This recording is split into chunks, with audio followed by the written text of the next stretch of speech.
To be successful in an exam, you need to know what the examiner wants you to know. It's good to know what you want to know, but it's very important to know what the examiners want you to know. This is UTME prep class, and then we'll be looking at these questions under the mole concept of substance of known masses. And then we have done a class on mole concept of substance of known masses. In case you have not watched that video, you can go back and search for the video on the page, on the YouTube page. Now, we have these questions that is with us. It says that UTME, how many moles are there in 40 grams of sodium triiocarbonate 4? So how many moles are there in 40 grams of sodium triiocarbonate 4? So let's solve. Number of mole is equals to mass of the substance or the compound over the molar mass. Now, what's the molar mass of that compound, sodium triiocarbonate 4? All right, sodium is having a mass number, is not given to me, okay.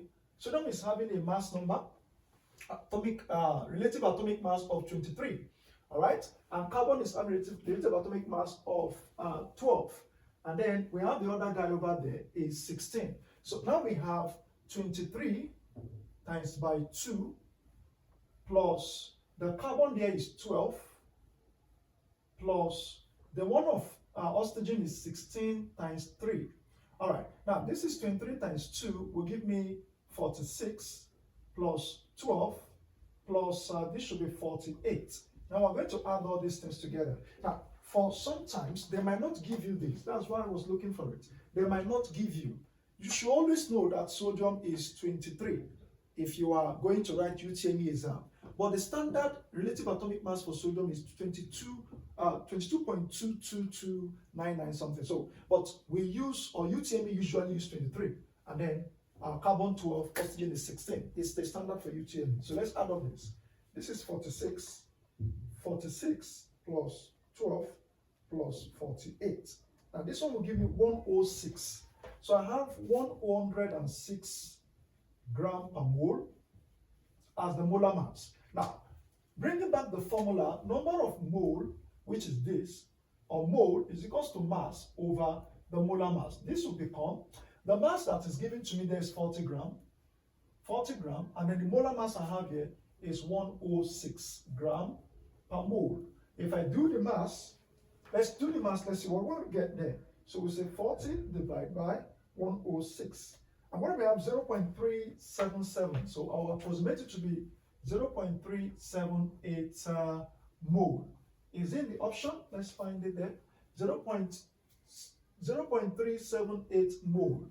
All right. So we can still approximate. Let's still approximate to be 0.38 mole. Okay. If we approximate it. Now this is the answer over there. Option number B. 0.38 mole. Now let's go to the next one. The next one says that question number 2. Now question number 2, it says what is the mass of 4 mole of sodium chloride? What is the mass of 4 mole of sodium chloride? Now you need to understand that number of mole is equals to mass over the molar mass. So therefore the mass now, the little mass, not the big mass, the mass is equals to the mole times by the molar mass.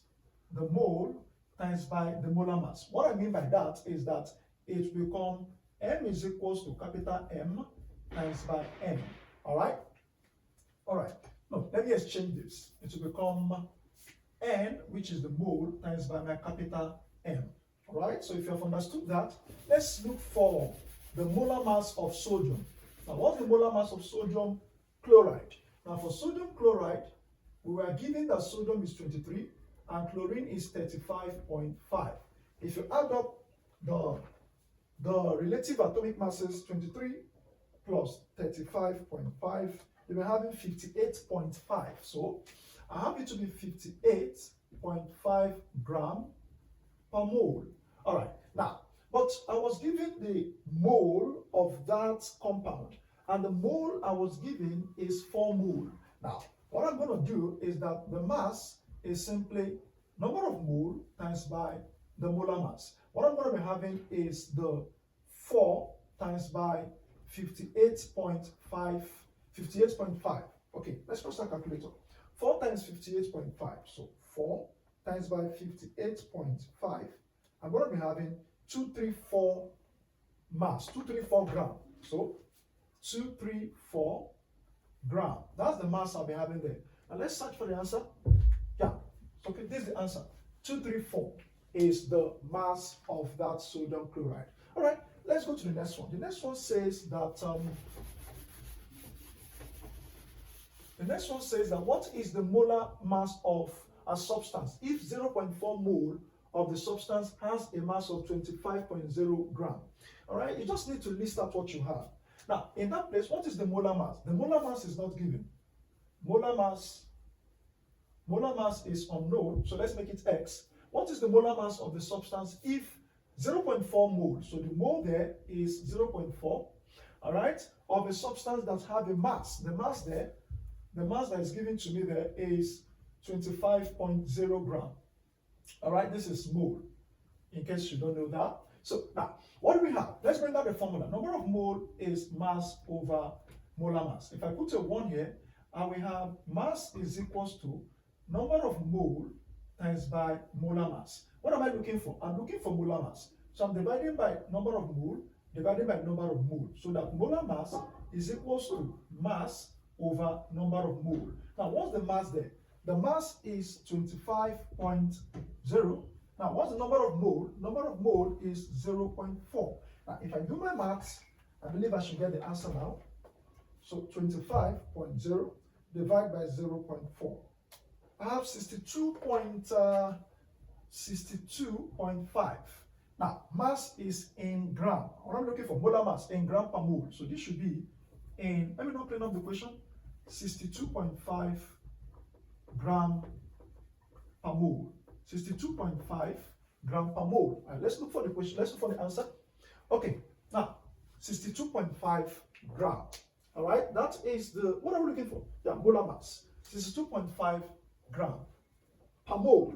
All right, the last question says that how many mole of HCl will be required to react with potassium heptaozodichromate 6 to produce 3 moles of chlorine? Now, you need to know how to balance a chemical equation or a chemical reaction for you to be able to solve this one. In case you don't know how to balance chemical equations or chemical reactions, you should go back to our previous video where we taught on how to balance chemical equations, step-by-step process of balancing chemical equation. Let's write down the formulas, let's write out what we need to know, and I will tell you what to do.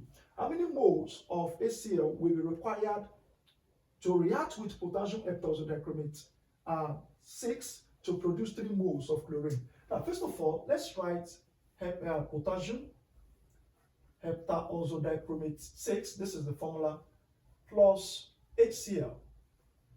Now, this will give me chlorine, it will give me potassium chloride, it will give me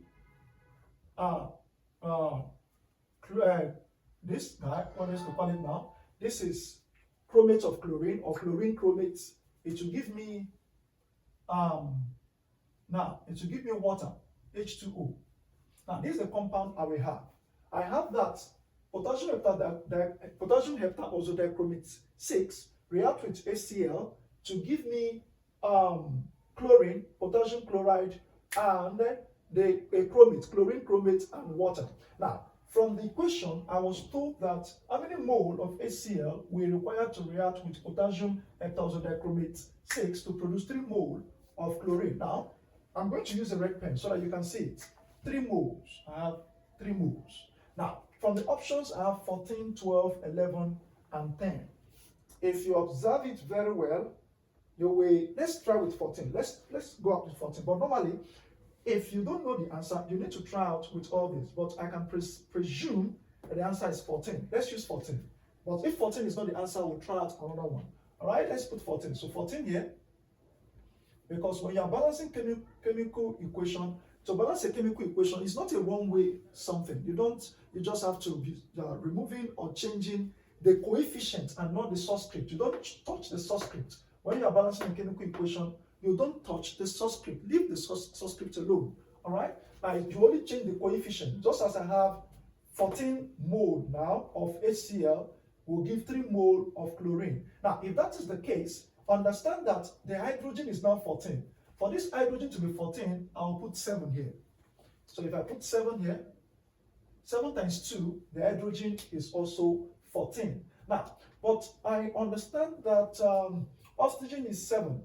Oxygen here, 7 times 1 is 7. I'm trying to see whether the equation is balanced, because what you have on the left side, you must have on the right side. What you have on the right side, you must have on the left side. So the reactant and the product side, the number of atoms of element there must be equal. So we look at this is 7 times 1, 7. Oxygen is balanced.